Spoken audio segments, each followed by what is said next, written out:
Those opposed, motion is approved. Next item of business is the approval of the August 9th, 2018 minutes. So move. Who's that? Mr. Mifflin. Motion by Mr. Mifflin. I'll second. Second by Mr. Caldwell. All those in favor say aye. Aye. Those opposed, motion is approved. Approval of the September agenda. I'll make a motion for approval. I'll second. Motion by Ms. Mizell, second by Mr. Solsky. All those in favor say aye. Aye. Those opposed, motion approved. Items for postponement and withdrawal, any more than other than what we have now, Joe?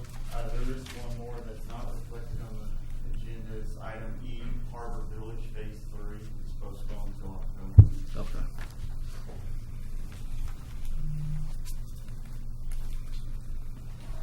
The items for postponement that have been withdrawn, in case you're here for them, is PDP 2018-28, Universal Piping has been postponed.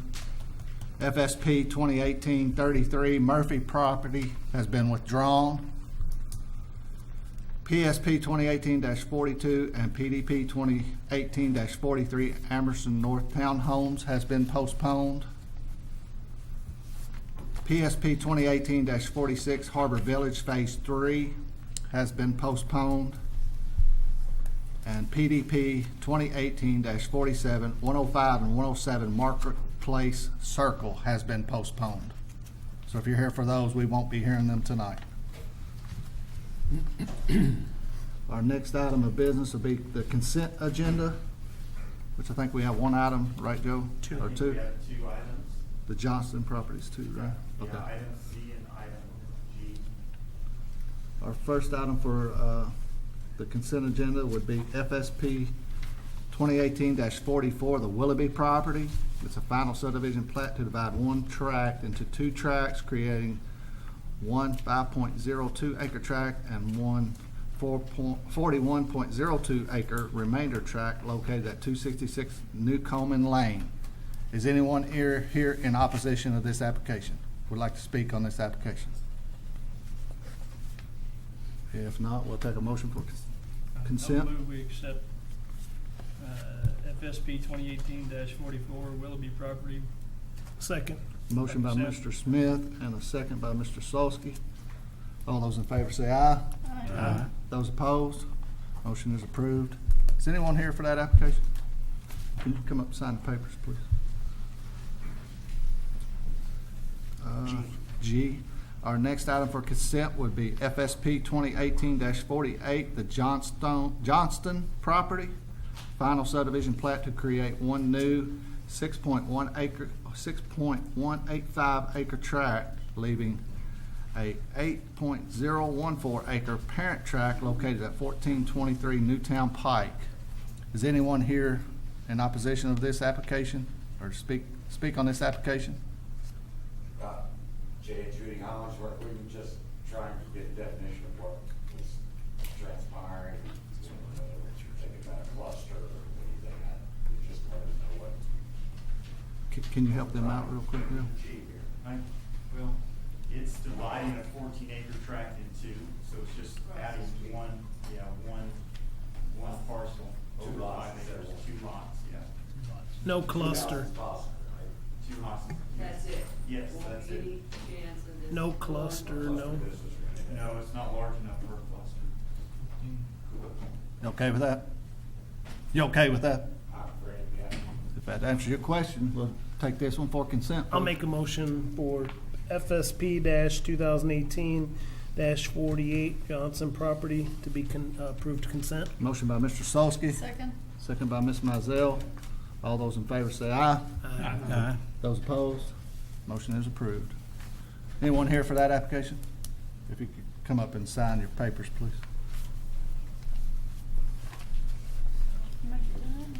It's with the attorney. With the attorney, doesn't it? Yes, sir. So our first application we'll hear is PDP 2018-41, the Commonwealth Tool and Machine.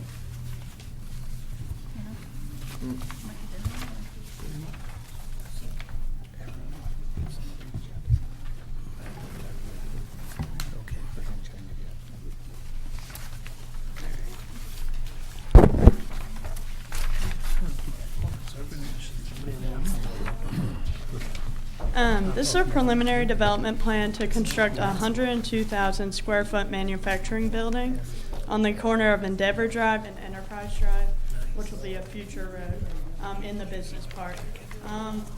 The project site is a 16 point, sorry. Can you get them to close the door or something real quick? Joe's got it.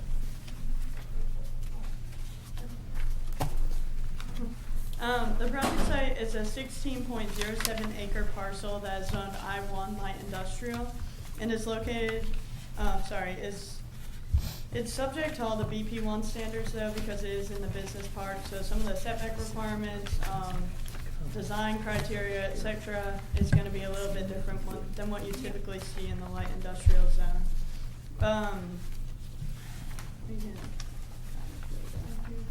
This is where the site is located. It's just a portion of that kind of western part of the business park there. And this is a view of the preliminary development plan that they had originally submitted. We have gotten a few amendments for the landscaping that I'll go over in a minute. But a part of this, you can see, I kind of cut off the street there, sorry. There are going to be 2 accesses proposed on Endeavor Drive. There will be no accesses proposed for Enterprise Way. They are going to be meeting our parking requirements. We have a minimum requirement of 49 spaces, and they're showing 66. That number might fluctuate a little based on what they eventually determine for their interior landscaping design. They are meeting all our setback requirements in the BP1 zone. One variance that they are requesting is this CAD transformer here. In the BP1 zone, a utility transformer isn't allowed in the front yard because they have a double frontage. Here, we do consider this a front yard, even though it's kind of functioning as a side yard. So the planning commission will need to give them approval for that utility transformer to stay there. As far as the landscaping is concerned, I'm going to switch to the next page. I did hand out an updated copy of what they put together, but we did have a meeting with Jack today, and we spoke to John, and there's been a little slight update on that. I tried to highlight here, this is what you're seeing. It's just 4 areas on your plan there. They are showing 10.7% of the vehicular use area will be interior landscaped area, so they will be meeting that requirement. Jack did ask, and I agree that we should put another island just in the middle here. They are looking to exceed the maximum contiguous area with each of these islands, and the intent of that maximum contiguous area is just to try and provide a little breakup in the parking area, a little bit of shading and trees, etc. So I think that we're trying to accomplish that with adding this middle island there. They are proposing to add 10 trees. It's not shown on that plan that you see. I think they were only showing 5 trees on that. They have agreed to the 10 interior trees, which are required based on the VUA that they have. So I tried to draw in trees here, so they are going to show 2 trees for each island, and they have agreed to meet that. They're showing all the perimeter screening requirements as far as trees. There will need to be a hedge line here that they're not showing, so that will need to be shown on the final development plan. And they are meeting all our canopy requirements. In fact, they're very much exceeding it. They have proposed to plant some additional trees just on some of the south side facing for all the VUA areas to try and decrease the amount of heat that was going on the paved areas and just to provide additional screening and whatnot. So I can kind of move on here. So they are requesting 3 variances for this plan. It's a variance to allow the utility transformer to be located in the front yard. It's a variance to allow early mass grading on the site. It is a $500 fee, but they are looking to start their grading early.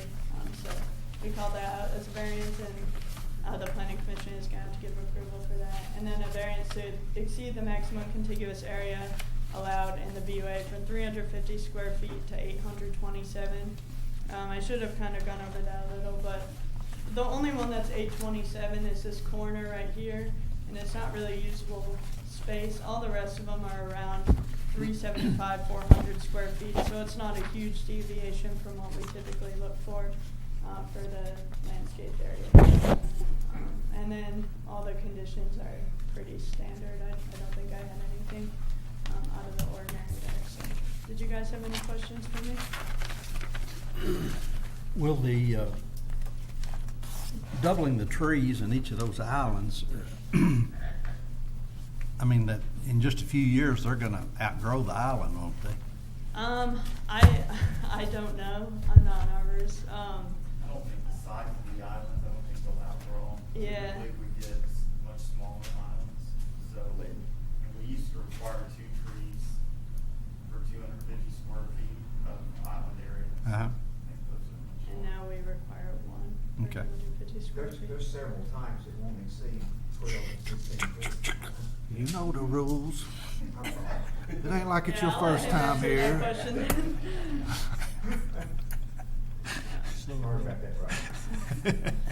Did you guys have anything else for me? Anybody else got any questions? Thanks, Michaela. I'll let him answer. Yeah, we'll let him answer. Come on up and do it now. All right. So we can plant whatever kind of tree. State your name. I'm sorry. Who you are. John Trader with Commonwealth Tool Machine. I'm the one causing all this trouble.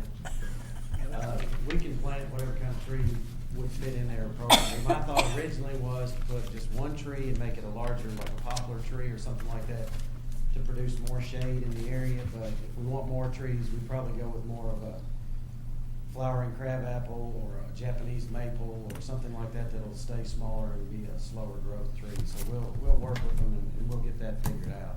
That's not a problem. Trees won't be a problem, and we'll put more trees on the roadway anyway. So there'll be trees all over the place. Does anyone have a question for the applicant? Any concerns? And I'm sorry, one other thing is on the hedgerow that you mentioned on there, there is a note on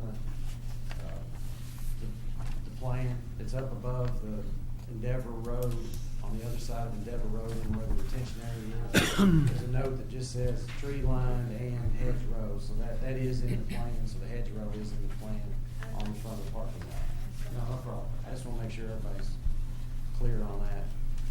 And then the transformer, there are conditions like that. There are other businesses in the park that have the same thing. Actually, the transformers on the other businesses in the park are not screened, and we've gone and said we will screen it. We're putting it close to the building, so we have to cover that with block for explosion purposes from KU. But we're also putting a masonry wall on the outside of that to screen the transformer, and outside the masonry wall, we would then put a hedgerow to screen the masonry. So hopefully you'll never know there's a transformer there. Sounds good to me. Any other questions? Anybody else have any questions? I'd just like to make one comment. You guys are great. You've been in Stamp Ground for years, and this is they're good people. They do a good job. They take care of their community. They take care of the city Stamp Ground. They've donated money to city Stamp Ground. They're good people. I just hope this ain't the writing on the wall for city Stamping Ground. No. I hope that you guys stay there for a long time. We want you there, and Right. but we understand you've grown into a great business, and that's what we all hope for. So Well, I really appreciate that, and that means a lot to us because we really tried hard to fit in, and the city of Stamping Ground has brought us in like family, and we really appreciate that. We are a family, it's a family business, and that's not always the greatest thing, but yes, but we feel like we're a member of the community, so we feel the need to give back, and even though the majority of our business will now be in Georgetown, we're still gonna be involved in Stamping Ground. Like I said, that building will either be us or it'll be somebody else, but it won't be unused, and we're gonna do everything we can to keep helping Stamping Ground. And I appreciate the nice words about that. with that being said, I'd like to make the motion to approve this application. I'll second that motion. Motion. Unless the engineer wants. You want to speak. talk anymore? No, sir. You sure? So you got two variances. He's not with me. I'll make my motion with those variances included. And I'll second it Not with the inviting the variances. audience to speak against it, is No, I don't think so. Ain't nobody left here, is there? There's If no I, one if I here. speak against it, does that mean I don't have to work on it anymore? Yeah. A motion by Jones and a second by Mr. Solsky. All those in favor say aye. Aye. Those opposed, motion approved. Good luck to you guys. Appreciate you. Just for the record, I was in the masonry business for 35 years, and there's no need to apologize about a masonry wall and feel like you have to cover it up with landscaping there, so. I know Charlene knows how to get a hold of you, and if we get the masonry part, I'll be giving you a call. There you go. Yeah. Thank you. Thank you. But, Mr. Chairman, before we go Oh, any I guess further. we should have swore everybody in. shouldn't we? Could everybody who's already spoken, who's already spoken and who's planning to speak, if you could stand and raise your right hand, please. Do you swear or affirm the statements you have made or are going to make to be the truth to the best of your information and belief? Thank you all. This went on pretty quick. Moving along pretty quick now. One more.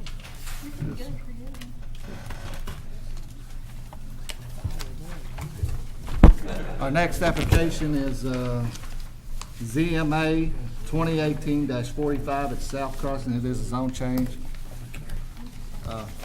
There will be a public hearing on it. I have to recuse myself on this one. Charlie, can I sit in here just to try to help him run this? You really aren't supposed to. Get out of here. And Mark asked me before to get your, but no. No, I did not. Dang it. I mean, I might leave. Yeah, you might as well leave. I ain't got nothing else to do here tonight. After this, it's done, isn't it?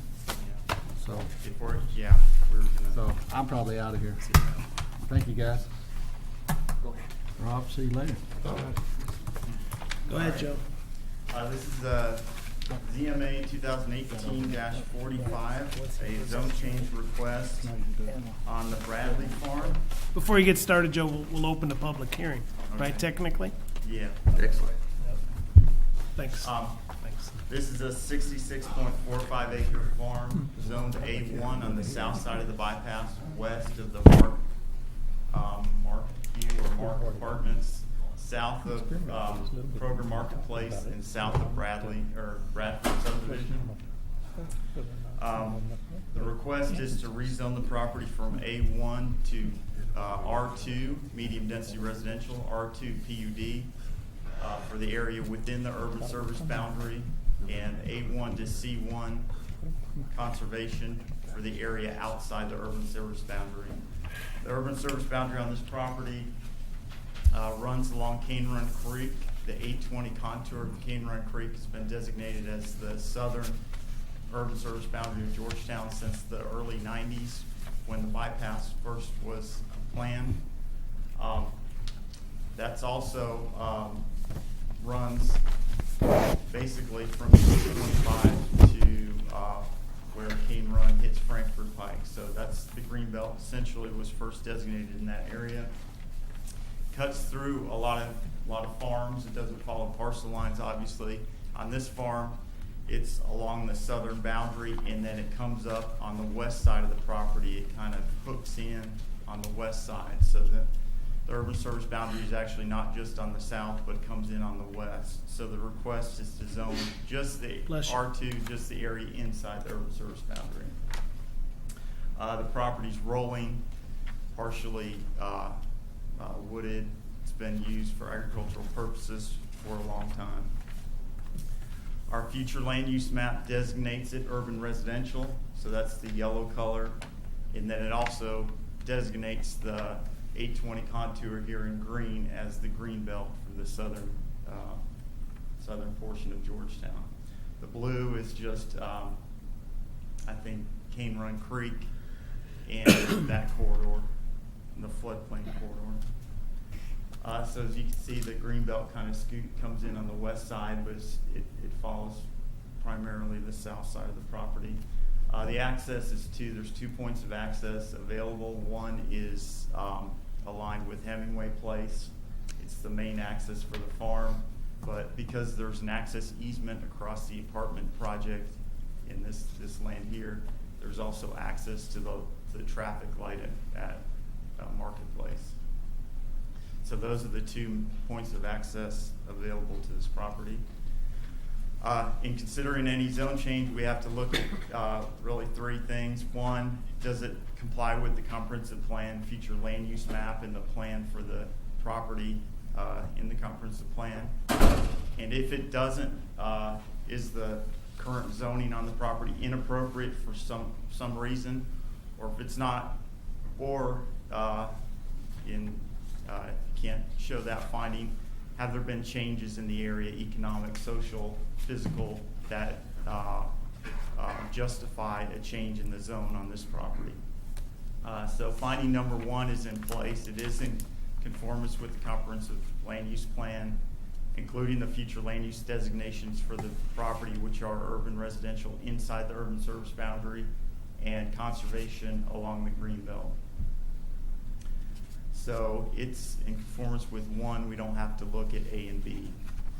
As far as the concept plan itself, they're asking for apartments at the front along the bypass, and this essentially is a continuation of the project next door. Same owner, same developer wants to continue the apartments along the front.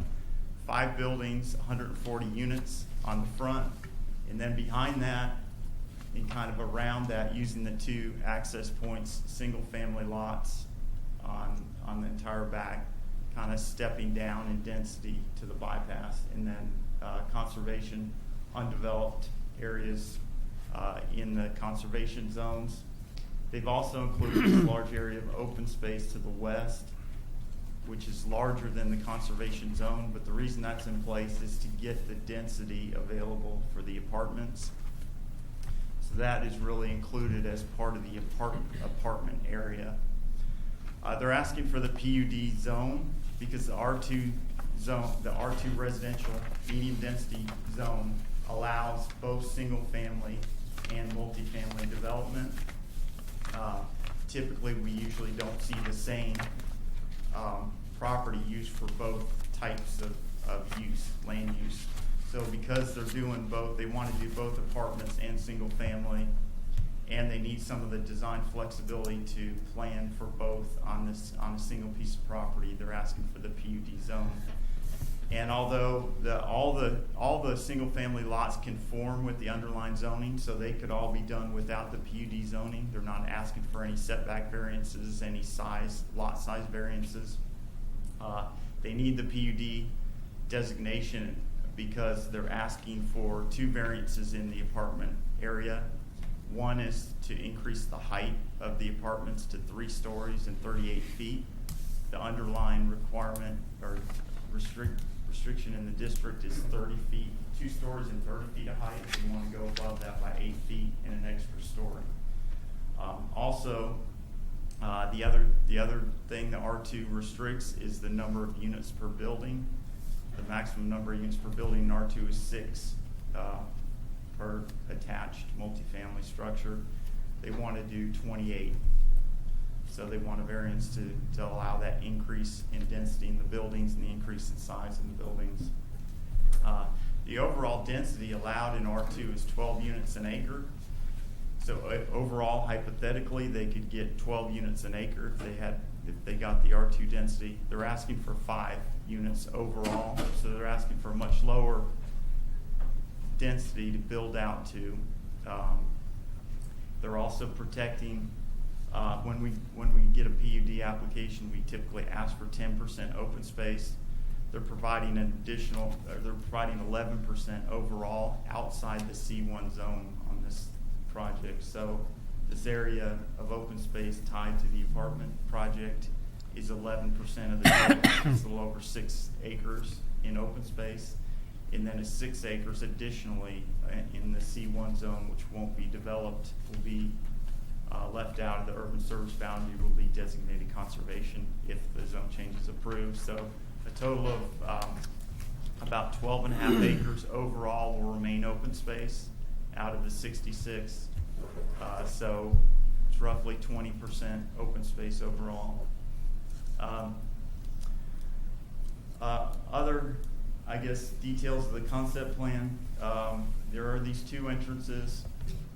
The one is going to a existing light at Marketplace.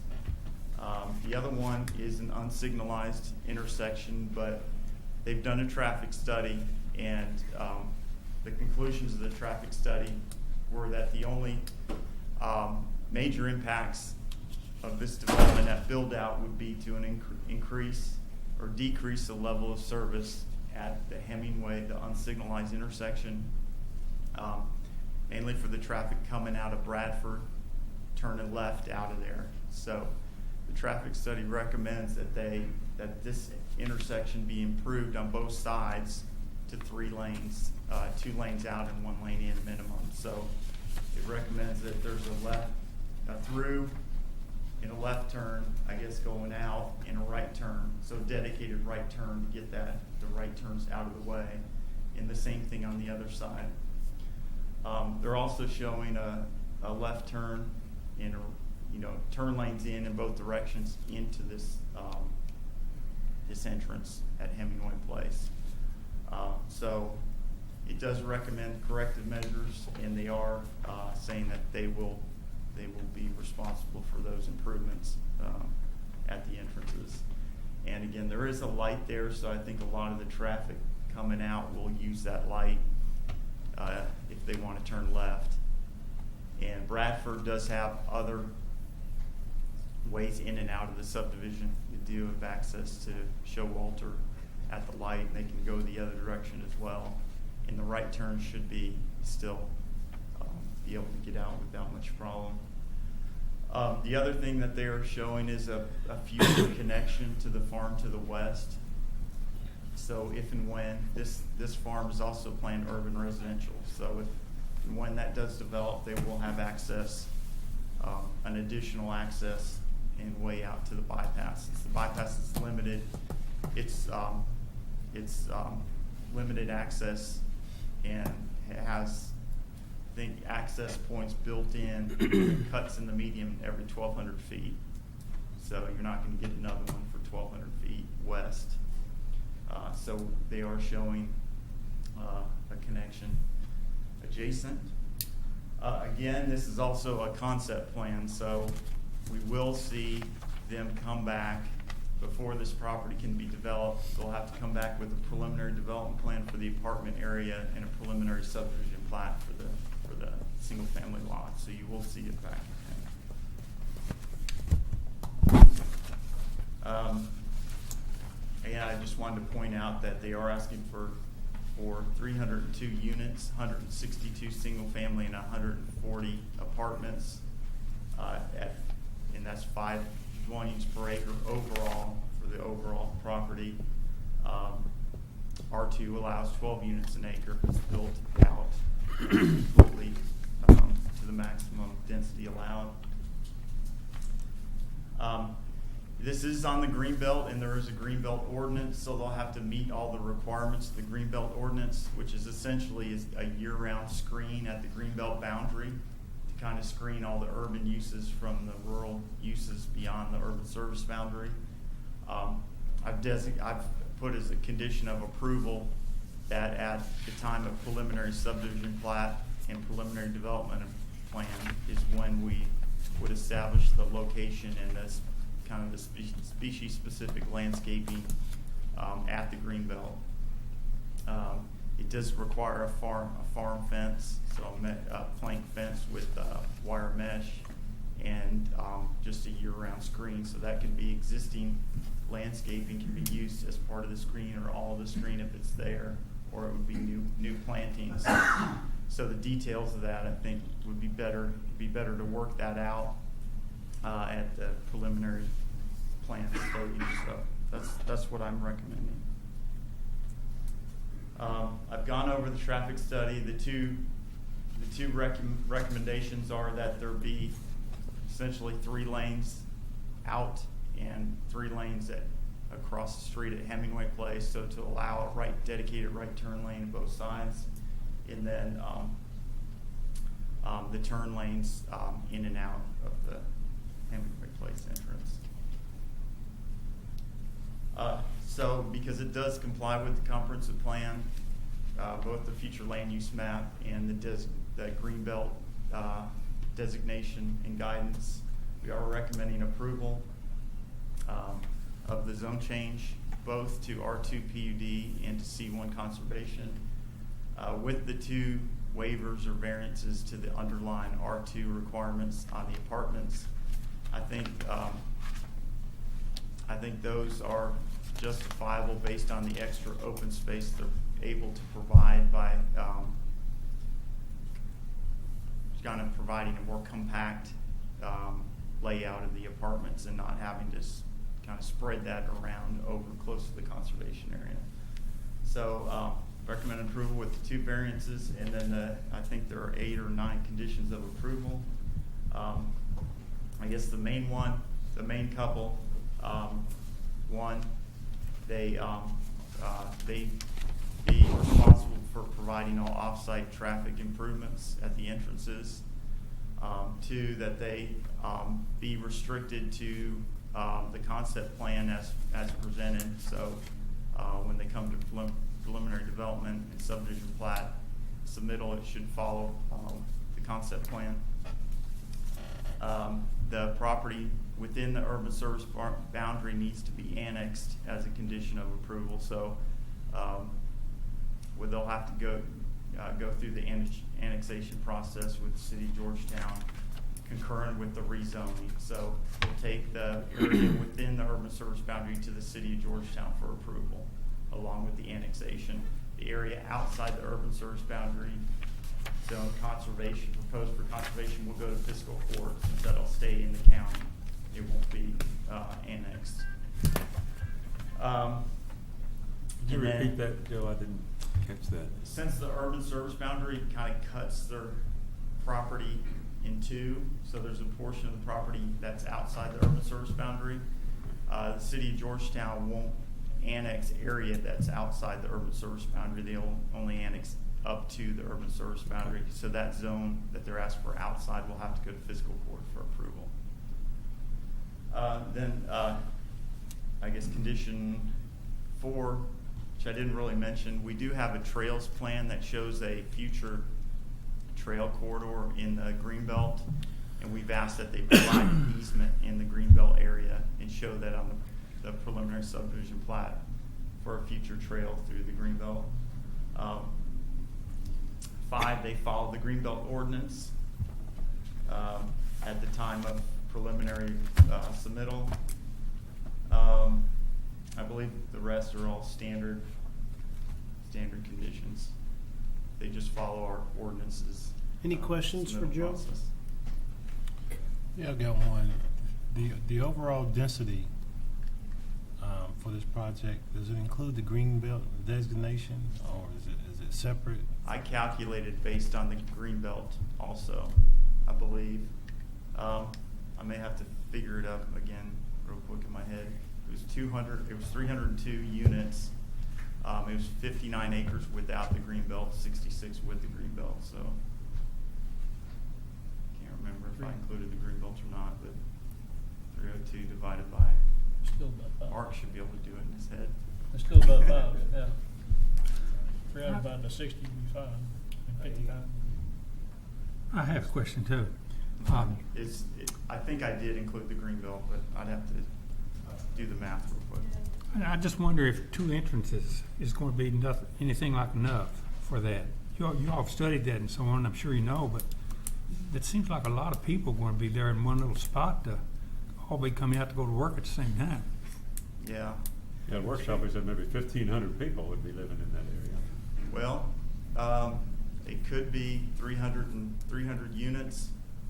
I would say probably more like 900, 800 something. Three. The average household size is 2.64 now, something like that. But Yeah, but all those aren't adults that would be working there, so. yeah, the more entrances, the better. There is potential for a 3rd entrance. They're reserving right away for stuff to the side. We require 2 entrances for anything over 200 units, 200 single family or 100 multifamily. We try to get as many as possible. It's harder on this south side of the bypass because each farm is kind of landlocked as why we're trying to get the stubs to the side. We may be able to, when the subdivision plat comes back, look at it a little closer, maybe get another stub street to the side on the west. The east side's already built out, so it's kind of locked in. There's not going to be any development further beyond. So I think if you look at like Showalter, there's, probably 800,000 houses that kind of come out at that entrance. But I mean, obviously there's if you have multiple There's three, ways there's to get in and Showalter, out. Hemingway, and Hawthorne. Yeah. So we may be able to find a way to get maybe another stub out down here. But if you're going out into what will be another subdivision, that doesn't really count because. Well, I those mean, people it'll will be coming the other way. allow traffic to, Yeah, spread out, kind of find its own, if Yeah, somebody Frank, has to I go from think it here to will. here. I mean, if you look back at Showalter, when they built the post office and CVS, and Bradford Place wasn't planned then, but they've stubbed Showalter out all the way back where it runs into Seminole now, all the way back, and same thing, Reading Lake Circle or Reading Lake comes through whatever that subdivision is right there at the corner, and so they were looking forward enough to add those additional streets, and I'm like you, I think we need another one to the west somewhere, so when that land is developed, I mean, realistically, it's going to be developed all the way to Paynes Depot Road eventually. Yeah, eventually. And so we need to be able to have those thoroughfares there so that they're not locked in. And then back up here at Hemingway Place? I think so, yeah. Who determines the traffic light? The state? Yes. And does a developer apply to them, or does a city, or? I think it can go either way. Okay. When anybody thinks it warrants a light. I think we can request it, but we can't require it. Right. Correct, Charlie? Yeah. And how do we go about, or how does this developer go about going across the road and adding a lane to a property that's not theirs? Well, it's actually in the right of way, so they could Okay. get with permission, get permission to work in the right of way, make improvements in the right of way. Okay. I live in Bradford, and that exit out of Hemingway already is dangerous, so it'll take somebody getting killed or this being constructed, and there'll be a light there shortly, I'm sure. And I'd actually I personally recommend that we ask the state to put a light there before that happens, because I'd hate for somebody to die in that corner. It'll be bad. And I understand they don't want it to be like the original part of New Circle Road where you've got a light every 200 yards there. That's what it'll be, Charlie. Yeah. Unless they Well, can. at least a light every so often. I don't know Charlie, why what they- does that look like? That looks like New Circle Road, don't it? Well, I mean, it's certain, you can add another condition if you'd like, that, that they look at another stub connection to the west, and something that we could bring back. We have used it to the west. Yeah, you have one, but I think they were saying that. Any other questions for Joe? Would the applicant like to speak?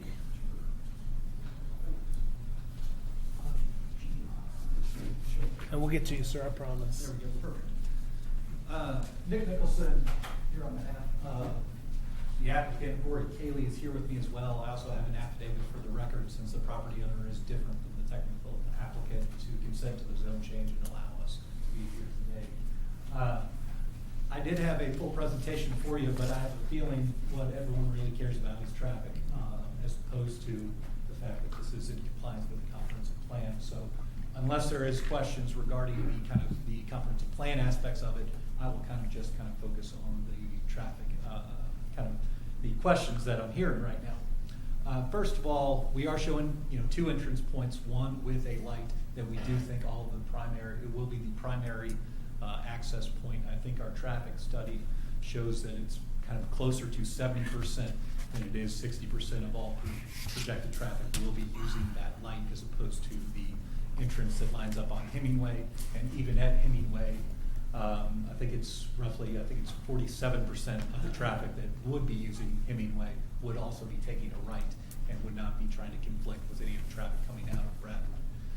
That being said, we are more than willing to do any improvements off-site that will kind of ease the existing Hemingway Place Drive traffic concern. Right now, it is not striped at all, and so it is confusing when someone's trying to take, or when someone's taking a left turn, people are kind of going around them and trying to take a right. I sat out there for about an hour the other day and just watched people, how they're functioning. And so I think a stripe alone would drastically help the situation.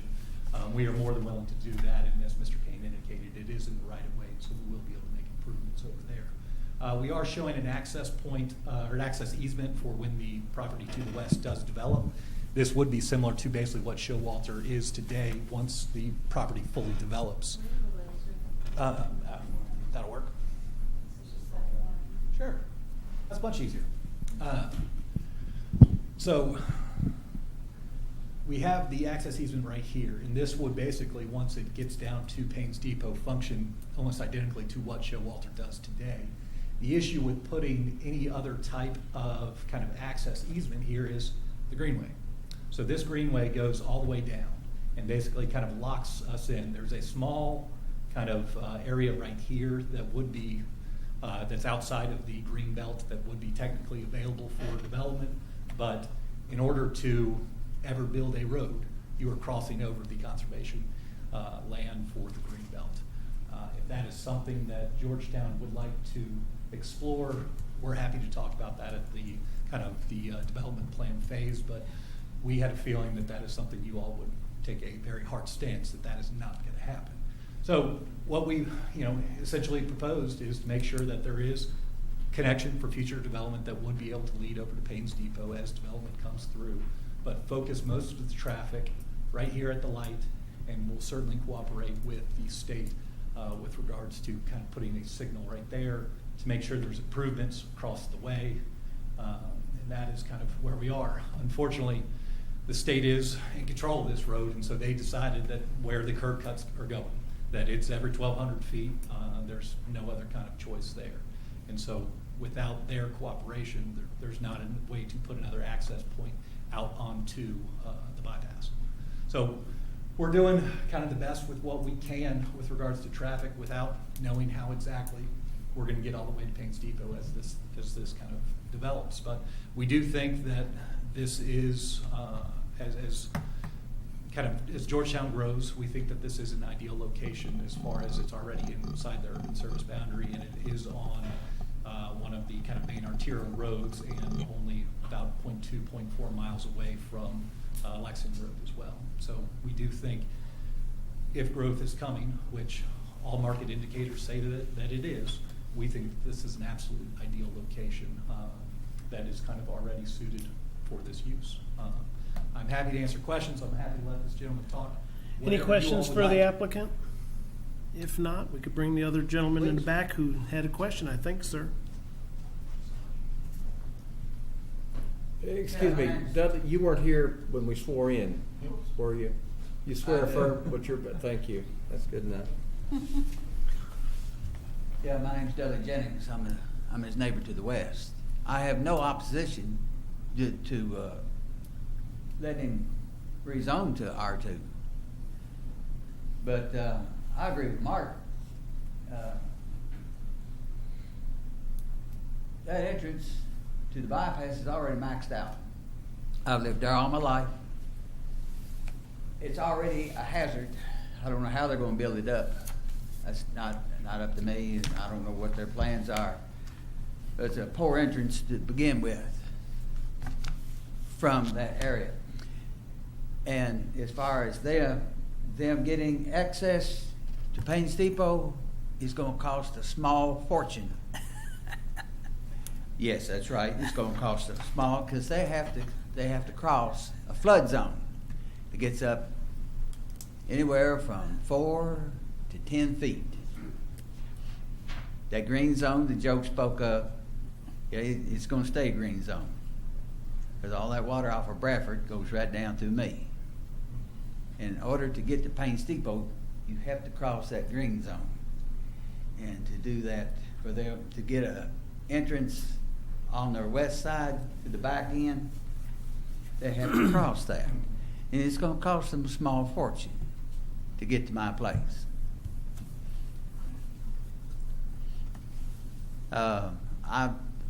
I just make a small suggestion for something you to think about.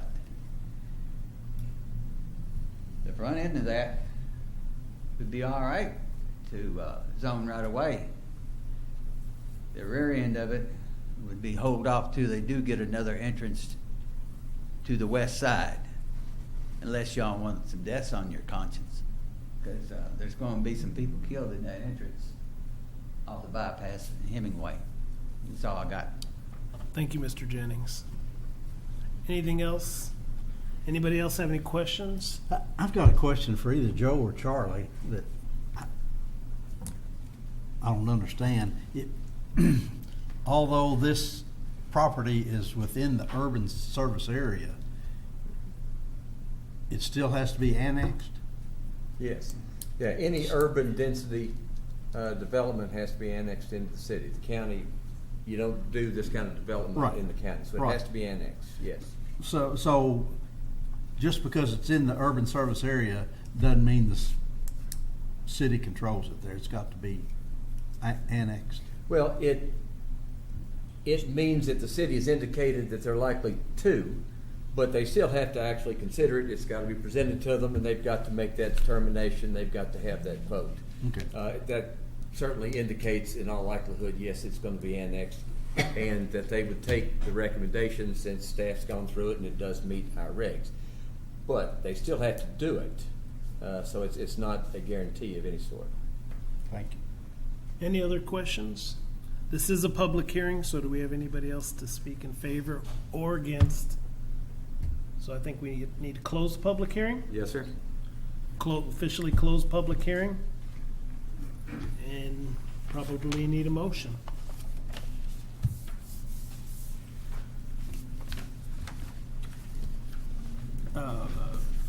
We're over I'd rather here. discuss it for just a minute or That's- two I- longer. sure, Just, go ahead. I agree with some of what you all have said, that I hope the state can find that a second light is warranted here, or that it's needed.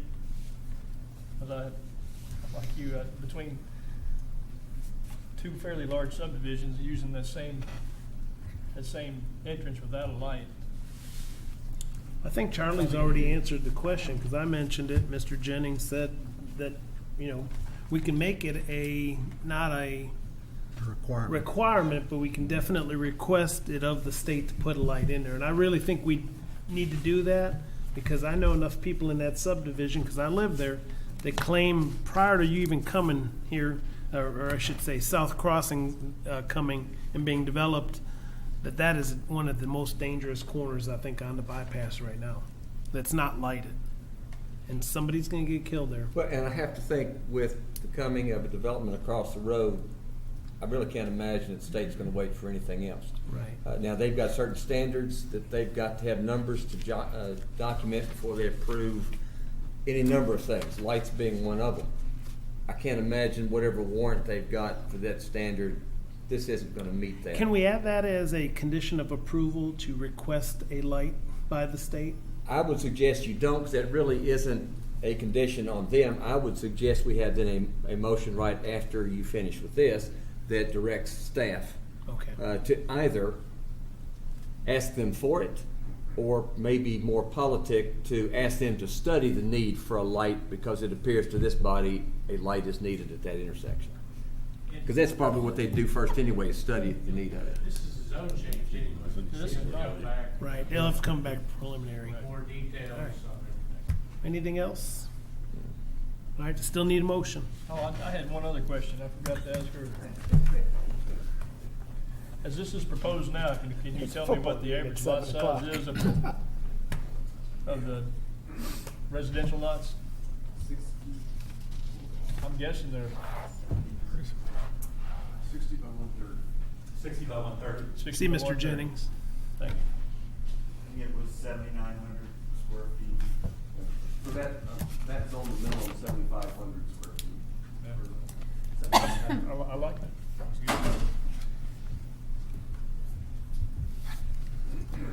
Any other questions, comments, concerns, motions? Football game at 7. Third time's the charm, right here, sir. Trying to get you out. Just trying to make a motion. Motion by Ms. Regina Mizell, I'll second. and second by Mr. Caldwell. Do we have to do it because it's a public hearing and a zone change, a roll call? A roll call for a zone Okay. change, yes, sir. So roll call, this is to approve South Crossing Zone Change ZMA 2018-45. Mr. Wiseman? Mr. Chairman, because most of you know I think we're growing too fast, and I will do my small part to slow it down by voting no. Okay. Mr. Moran? Yes. Mr. Mifflin? Yes. Mr. Jones has recused himself, for the record. Mr. Stone?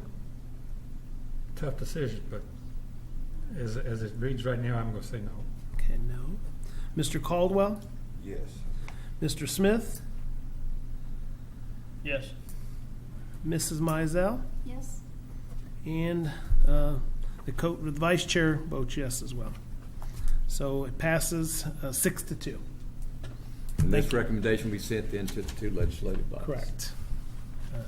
Anything else? That's actually all I have on the agenda.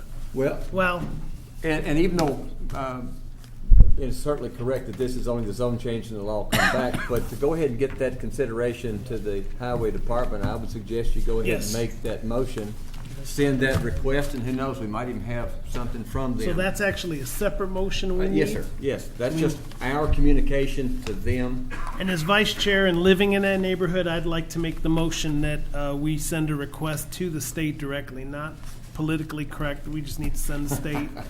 You know me, Charlie, I'm not politically correct. A strong recommendation for a light there because, again, I, being vice chair of the commission, feel strongly that I'd prefer a light be there before somebody gets killed. I second that motion. Thank you, Mr. Wiseman. All in favor? Anybody opposed? Thank you. Excellent. Do you need one of these filled out for that, Charlie? Or Joe? You want one of these filled out for light? All right. I think that's the last thing on our agenda. So I'll make a motion, we dismiss. Or Just bring down the hammer. Are we done with the, Rob?